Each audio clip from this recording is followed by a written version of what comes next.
어, 지상파 프로그램 중에 연애의 참견이라고 하는 예능 프로가 있습니다. 이 프로그램은 어떤 거냐면 그 시청자들이 자신의 사연을 방송국에 이렇게 보내면 작가들이 보내온 그 사연 중에 그 선별을 해가지고 그걸 드라마로 만들어서 방송을 합니다. 그리고 그 드라마로 방송하고 드라마의 그 내용에 대해서 거기에 나오는 출연자들이 그 자신의 생각을 이야기하는 프로입니다. 주로 보면은 소재가 어떤 그 소재냐면은 젊은 남녀가 서로 사귀면서 그 일어나는 일들을 그 소재로 하고 있습니다. 그래서 대부분 보면은 그 내용이 어떤 내용이냐면요, 그 서로 간의 어떤 잘못된 방식으로 사랑하거나 미숙한 사랑을 보여주는 모습입니다. 그래서 그것에 대해서 뭐 헤어져야 된다, 뭐 참아야 된다, 뭐 이런 보고 나서 이제 그런 이야기들을 나누는 겁니다. 예를 들면은 뭐 사랑한다는 그 이유로 상대에 대해서 집착한다든지, 또 너무 친하다는 이유로 무례하게 행동한다든지, 또 상대에 대해서 모든 것을 다 알아야 된다라고 하는 이유로 지나치게 뭐 간섭한다든지, 또는 몰래 뭐 뒷조사한다든지, 또 핸드폰을 뭐 뒤져본다든지 막 이런 거죠. 이런 내용입니다. 그래서 이제 그런 것들을 이제 그 영상으로 내보내고 그거에 대한 반응을 보는 겁니다. 뭐 이런 경우에 어떻게 해야 됩니까? 계속해서 서로의 관계를 이어가야 됩니까? 아니면 차라리 헤어지는 게 낫습니까? 뭐 그런 그 내용이에요. 근데 보면은 그 안에 이렇게 전개되는 여러 가지 그 이야기 주제들, 또 이야기들 이렇게 보면요, 그들의 공통점이 있어요. 그것은 뭐냐면요, 그들은 모두가 다 상대를 사랑하기 때문이다 라고 말합니다. 내가 당신을 사랑하기 때문에 이렇게 했다라고 이야기를 합니다. 사랑하기 때문에 한 행동이라고 말하지만은 사실은 그 사랑은 잘못된 사랑입니다. 사랑을 못되게 표현한 것이죠. 상대방의 동의를 구하지 않는 자기만의 방식을 고집하면서 사랑하는 것에 불과합니다. 오늘 본문에도 보면은 사랑의 7번째 특징이 나오는데 그게 뭐냐? 사랑은 자기의 유익을 구하지 않는 것이다 라고 이야기를 하고 있습니다.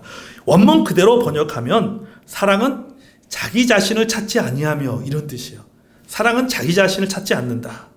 뭘 강조하고 있습니까? 자기 자신을 강조하고 있어요. 그러니까 사랑은 자기 자신을 강조하지 않는 것이다. 반대로 자기 자신을 강조하는 것은, 사랑하면서 여전히 자기 자신을 강조하는 것은, 그것은 사랑이 아니다 라고 이야기하고 있는 것입니다. 자기가 중심이 되면 이기적인 사랑이 될 가능성이 아주 높은 거죠. 사랑도 자기 중심적이 되면 이기적인 사랑이 될 수밖에 없습니다. 자기 중심으로 사랑하는 방식은 곧 뭐냐면 고집스러운 사랑에 불과한 것이죠. 여러분, 자기의 방식만을 주장하는, 자기가 중심이 되어진 고집스러운 사랑은 사랑이 아니에요. 본인은 사랑한다라고 말하지만은, 사랑해서 하는 행동이라고 말하지만은, 그것은 자기 만족이죠. 자기 만족이고 내가 사랑을 했다라고 하는 자기 위안에 불과한 것입니다. 사랑은 사랑의 대상에게 초점을 맞추는 겁니다. 그러니까 뭐예요? 사랑은 자기 중심이 아니라, 사랑은 누구 중심이에요? 타인 중심인 것이죠. 그렇다면은 내 방식, 사랑을 표현할 때는 내 방식이 아니라 사랑의 대상이 원하는 방식으로 사랑하는 겁니다. 사랑을 표현하는 거예요. 왜? 사랑은 자기 중심이 아니라 타인 중심이기 때문에. 그것이 바로 온전한 사랑이고 성숙한 사랑인 것입니다. 우리 주변에 보면은 자기 방식대로 사랑하는 사람들이 참 의외로 많습니다. 부모는 자녀의 의사와 상관없이 자기 방식대로 자녀를 사랑합니다. 그것이 사랑이라고 말합니다. 부모가 자기 방식만을 고집하면서 사랑하면 사랑할수록 사실은요, 자녀는 상처받는 거예요. 자기만의 방식으로 자녀를 사랑한다면은, 나는 열심히 사랑한다고 사랑하지만은 그 자녀를 사랑할수록 자녀는 상처받을 수밖에 없어요. 왜? 부모가 자기만의 방식으로 사랑을 표현하기 때문이죠. 그럼 그 말은 뭐냐? 반대로 자녀가 원하는 사랑의 방식이 아니기 때문이라는 거죠. 사랑할수록 자녀는 상처를 받습니다. 내가 너희를 어떻게 사랑한다라고 말하지만은 자녀들은 사실 그 사실에 감동받지 않습니다. 부모는 열심히 내가 너희를 이렇게 사랑했다고 말하지만은 그 사랑을 받은 자녀는 그 말에 감동받지 않아요. 그것은 자기 만족을 위한, 부모의 만족을 위한 이기적인 사랑에 불과한 것입니다. 우리 부모들이 흔히 소위 사랑의 매라고 하는 표현을 씁니다. 매를 때릴 때 많이 들어봤잖아. 매는 매인데 무슨 매요? 사랑의 매라는 표현을 많이 들어봤습니다. 자녀들에게 사랑의 매라는 표현을 하면서 자녀들에게 가하는 체벌도 마찬가지예요. 부모는 사랑하기 때문에 매를 든 것이라고 말하지만은 사실은 전문가의 의견들을 들어보면 달라요. 전문가들은 이것에 반대합니다. 교육심리학자 스키너 박사는 이렇게 말했어요. 부모가 자녀를 체벌하는 이유에 대해서 이렇게 말했습니다. 첫 번째 이유는 체벌 외에 다른 방법을 몰라서 체벌한다는 거죠. 두 번째 뭐냐면은 체벌이 아이의 잘못된 행동을 고칠 수 있을 거라는 믿음 때문에 체벌하는 거야. 그러니까 매를 때리면은 체벌을 가면 얘가 자기의 잘못된 행동을 고칠 것이다라는 믿음 때문이다 라고 얘기했어요. 세 번째는 뭐냐면요, 훈육을 가장한 화풀이다 이렇게 표현했는데, 마지막이 훈육을 가장한 화풀이를 차지하는 비율이 80%입니다. 그러니까 자녀에 대한 물리적인 체벌은 잘못된 화풀이뿐이다라고 교육심리학자 스키너 박사가 그렇게 이야기를 했습니다. 또 전문가들은 어떤 전문가들이 이렇게 말합니다. 체벌은 자녀의 훈육에 있어서 그것이 어떤 효과적인 방법이긴커녕 되려 신체적, 정서적 발달을 저해한다라고 얘기하고 있어요. 2018년도 굿네이버스에서 그 아동 권리 실태를 이렇게 조사를 했는데, 그 조사의 결과에 따르면요, 보호자 및 성인 가족으로부터 학대 경험이 있다고 보고된 아동이 그렇지 않은 아동보다 우울, 불안 정서, 공격 행동, 자살 경험 등이 상대적으로 높게 나타났다고 얘기했어요. 그러니까 이 말은 뭐냐니까 체벌의 경험이 많은 자녀들이 오히려 그들이 정서가 안정되지 못했다라고 얘기를 하고 있는 것이죠. 그 숙명여대 아동복지학과 그 강지영 교수가요, 이렇게 말했어요. 우리나라는 아주 먼 과거에서부터 사랑의 매라고 하는 것이 존재했기 때문에 문화 자체가 부모의 그런 그 자녀 체벌에 대해서 관대한 편이다라고. 우리나라는 다른 나라에 비해서 부모가 자녀들을 체벌하는 것에 굉장히 관대한 편이다라고 이야기를 합니다. 왜냐하면 우리도 부모들도 어렸을 때부터 어떤 그런 부모로부터 많은 체벌을 받고 성장을 했기 때문에 상대적으로 다른 나라에 비해서 굉장히 관대한 편. 사실 그렇잖아요. 굉장히 관대합니다. 우리나라는요. 다른 외국에 비해서는요.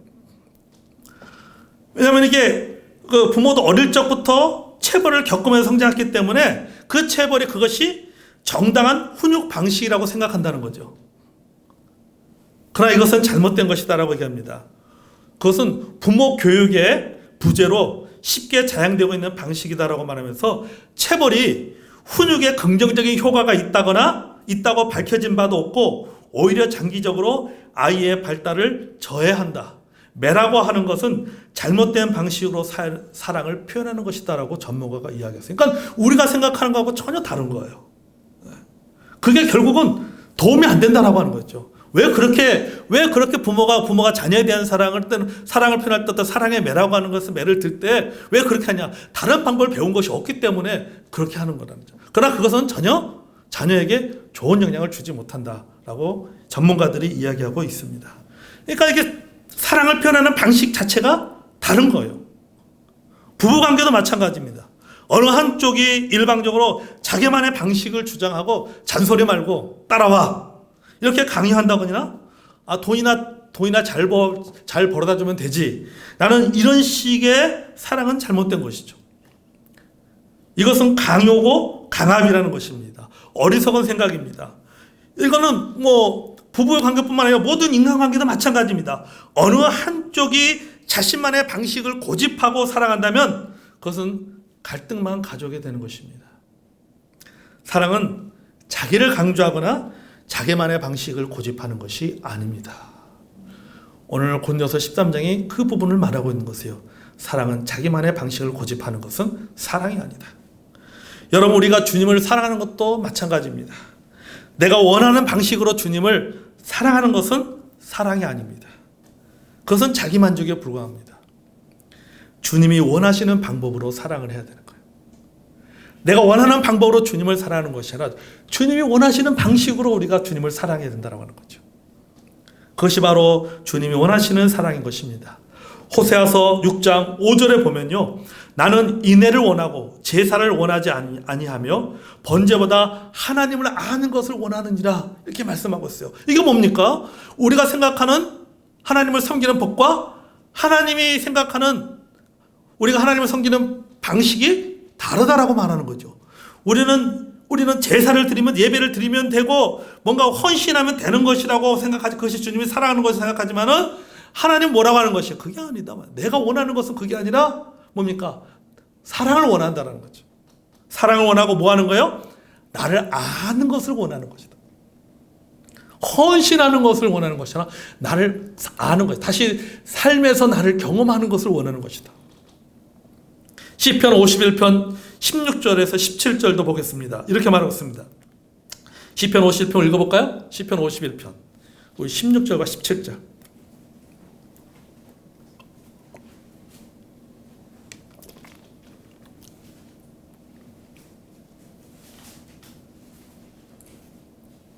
자, 51편 16절과 17절 같이 한번 읽어보겠습니다. 시편 51편 16절 17절입니다. 자, 시작. 주께서는 제사를 기뻐하지 아니하시나니 그렇지 아니하면 내가 드렸을 것이라. 주는 번제를 기뻐하지 아니하시나이다. 하나님께서 구하시는 제사는 상한 심령이다. 하나님이여 상하고 통회하는 마음을 주께서 멸시하지 아니하시리이다. 아멘. 자, 여기서도 보세요. 주님은 번제를 기뻐하지 아니한다. 하나님이 구하시는 제사는 뭐다? 상한 심령이다 라고 말하고 있는 거예요. 그러니까 우리가 생각하는 것과 주님이 생각하는 것이 다르다라고 하는 거죠. 사랑의 문제도 마찬가지죠. 사람이 하나님을 섬긴다고 생각하는 방식과 하나님이 생각하는 방식이 다른 겁니다. 사랑은 뭡니까? 사랑은 자기만의 방식을 고집하면서 사랑하는 것이 아닙니다. 사랑은 뭐예요? 사랑을 받는 대상이 원하는 방식으로 사랑하는 것이, 그것이 바로 사랑이에요. 그게 바로 성숙한 사랑인 것입니다. 고린도 교회가 왜 문제가 생기고 갈등이 일어났습니까? 자기만의 방식을 고집했기 때문이에요. 자신의 경험만을 고집하고 자신이 알고 있는 지식만을 고집하고 자신에게 주어진 은사만을 고집하면서 이것을 사랑이라고 생각했기 때문입니다. 그러나 바울은 뭐라고 말합니까? 사랑은 자기 유익을 구하지 아니한다. 즉 자기만의 방식을 고집하지 아니한다 라고 말하고 있어요. 여러분, 우리가 세상을 사랑하는 방식도 마찬가지입니다. 개인적인 신앙뿐만 아니라 우리가 세상을 사랑하는 방식도 마찬가지예요. 특히 여러분, 코로나 일상 시대에서 이런 태도가 너무 중요합니다. 비대면 사회가 되었고 사회적 어떤 거리두기로 인해서 우리가 교회 모이기가 쉽지 않습니다. 누가 뭐래도 모여야 교회, 사실은요. 모여야 교회잖아요. 교회는 에클레시아입니다. 교회는 눈에 보이는 공동체나 모임을 말하는 것입니다. 이 땅에 교회라고 하는 말이 있어도 실제로 눈에 보이게 모이는 교회들이 없다면요, 교회는 존재한다라고 말할 수가 없어요. 눈에 보이지 않다면 그 교회가 존재한다라고 말할 수가 없는 것입니다. 그래서 교회는 모여야 되는 것입니다. 그러나 한편으로 교회는 우리만의 공동체는 아니라고 하는 거죠. 교회는요, 우리를 띄워서 공적 공동체입니다. 우리 구원받은 사람들이 모이는 어떤 신앙의 공동체뿐만 아니라 우리 그 신앙의 공동체를 뛰어넘어서 교회는 공적인 공동체라고 하는 거죠. 마틴 루터가 이렇게 말했어요. 모든 것은 좋든 나쁘든 공동의 것이다 그랬어요. 좋은 것이든 나쁘든 것이든 어떤 개인의 것이라든지 어느 한 공동체의 것이 아니라 뭐라는 거예요? 그 사회에 속한 모든 사람의 것이다 라고 하는 거죠. 그것이 좋은 것이든 나쁜 것이든, 좋은 것도 같이 누리게 되는 것이고 나쁜 것도 같이 그것을 경험할 수밖에 없다라고 이야기하고 있습니다. 맞어요. 코로나는요, 이게 세상의 문제만 아니라 이게 누구의 문제예요? 이게 우리의 문제가 됐다는 말이죠. 우리의 문제가 되었습니다. 세상의 고통인 동시에 누구의 고통이냐? 우리 교회의 고통이고 우리 믿는 사람들의 고통이고 우리 개인의 고통이 된 거예요.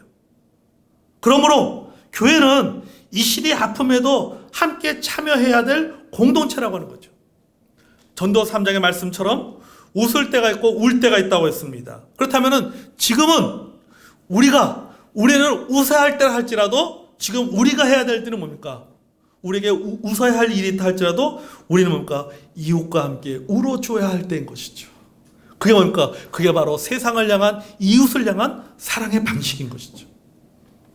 이것이 바로 사랑입니다. 왜냐하면 사랑은 자기만의 방식을 고집하는 것이 아니기 때문이에요. 사랑은 배려입니다. 상대방의 입장에서 생각하고 그를 돕는 것입니다.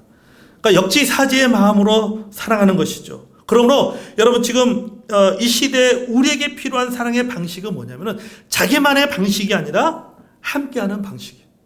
함께하는, 사랑을 받는, 내가 사랑을 주고자 하는 그 대상, 내가 사랑을 표현하고자 하는 그 대상이 원하는 방식으로, 그가 사랑이라고 느낄 수 있는 방식으로 사랑을 표현하는 것이, 그것이 바로 온전한 사랑이고 성숙한 사랑이고 이 시대에 우리가 해야 될 사랑인 것입니다. 세상을 향한 사랑이고 바로 이웃을 향한 사랑인 것입니다. 작가 톨스토이가 쓴 그 단편집에 두 노인이라고 하는 그 제목의 그 글이 있습니다. 제목이 두 노인이에요. 이 두 노인이 예루살렘으로 성지순례를 떠납니다. 한 사람의 이름은 엘리세이이고 또 한 사람의 이름은 예핌. 한 사람은 엘리세이, 한 사람은 예핌인데 이 두 노인이 예루살렘의 그 성지순례를 떠납니다. 둘이 같이 가다가 그 중에 한 사람 그 엘리세이는 도중에 그 어느 마을을 지나가다 거기에 전염병에 그런 걸린, 그래서 전염병으로서 그 죽어가고 있는 한 가족을 발견하게 됩니다. 한 가족을 발견하게 되고, 그래서 그 가족을 돌보느라고 성지순례를 결국은 중도에 포기하고 맙니다. 그러고는 고향으로 돌아가 버립니다. 그 사람을 돌보고 나서 고향으로 돌아가 버려야 돼요. 반면에 나는 손해보는 것은 일절 모르는, 내 사전에 손해보는 것이 있을 수가 없다라고 생각하는 이 한 노인인 이름이 예핌인데, 이 예핌은 계속해서 예루살렘으로 갑니다. 예루살렘에 이제 도착해요. 도착해서 예수님의 무덤을 보러 갔습니다. 그런데 사람들이 예수님의 무덤을 보기 위해 사람들이 너무 많이 온 거예요. 너무 많이 와가지고 앞에서 볼 수가 없습니다. 저도 성지순례 가보니까 진짜 사람들이 너무 많이 와가지고요. 막 뒤로 막 밀려나. 너무너무 사람들이 많이 와가지고.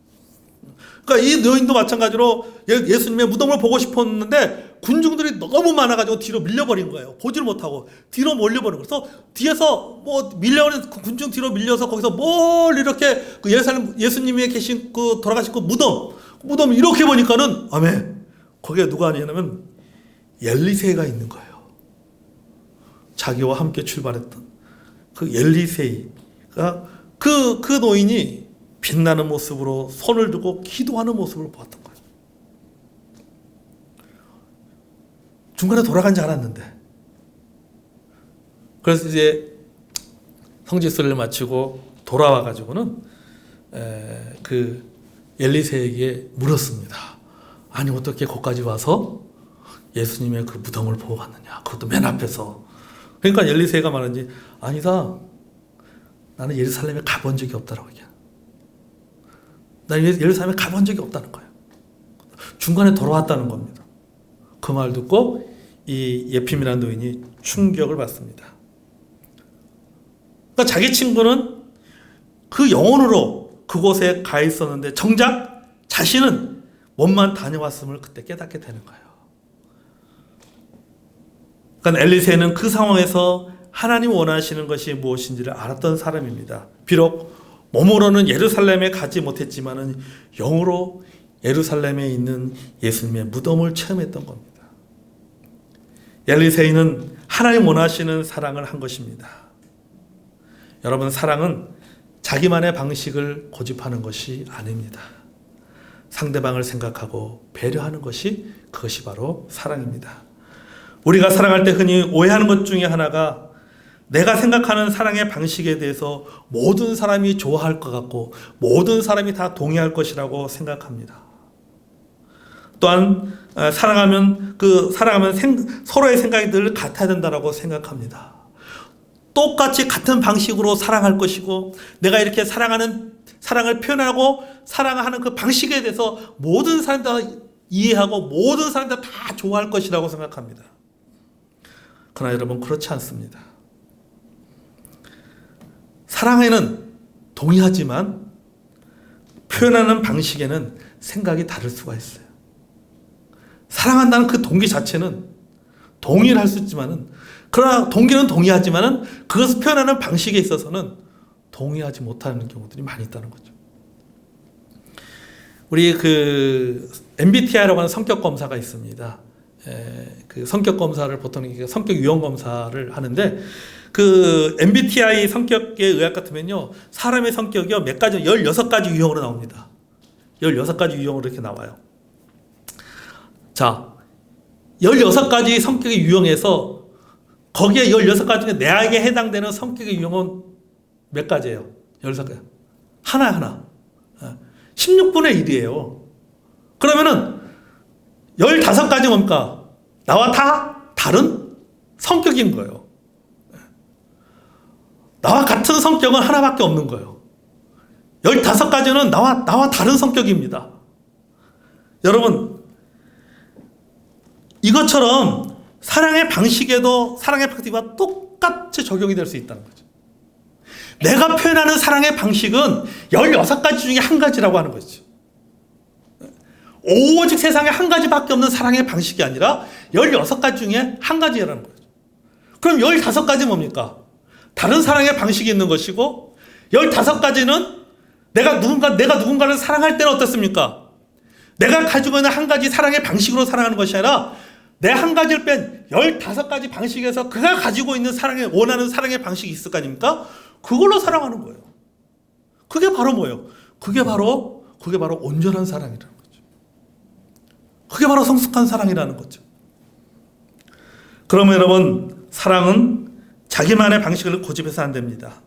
사랑은 상대방이 내 사랑의 방식에 장단을 맞추는 것이 아니라 상대방의 방식에 내가 장단을 맞춰주는 거예요.